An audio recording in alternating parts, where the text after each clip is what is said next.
வணக்கம். இது குட்டி ஸ்டோரி. ஒரு வியாபாரி இருக்காரு.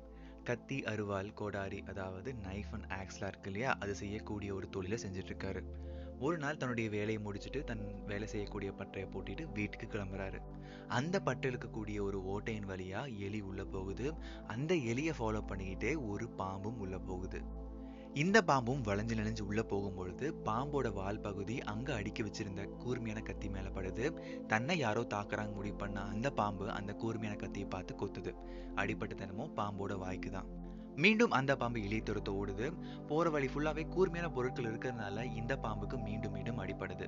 தன்னை யாரோ நிறைய பேர் சூழ்ந்துட்டாங்கன்னு சொல்லி இந்த பாம்பும் நிறைய போராடுது. எல்லா கத்தியை பார்த்தும் கொத்துது. இந்த கதையிலேருந்து கண்டிப்பாக நான் ஒரு விஷயம் உணரணும். என்ன அப்படின்னா, நோ யுவர் ஆப்பனன்ட். உன்னோட எதிராளி யாரு, எப்படிப்பட்டவங்க அப்படிங்கிறத தெரிஞ்சுக்கணும். இதே மாதிரி தான் ஒரு தேனி கிட்ட ஒரு பறவை வந்து கேட்குது, நீ இவ்வளோ கஷ்டப்பட்டு தேன்லாம் கலெக்ட் பண்ணி ஒரு கூடு உருவாக்குற, ஆனால் மனுஷங்க இதை ரொம்ப ஈஸியாக பிடிங்கிட்டு போடுறாங்களே அப்படின்னு சொல்லிட்டு.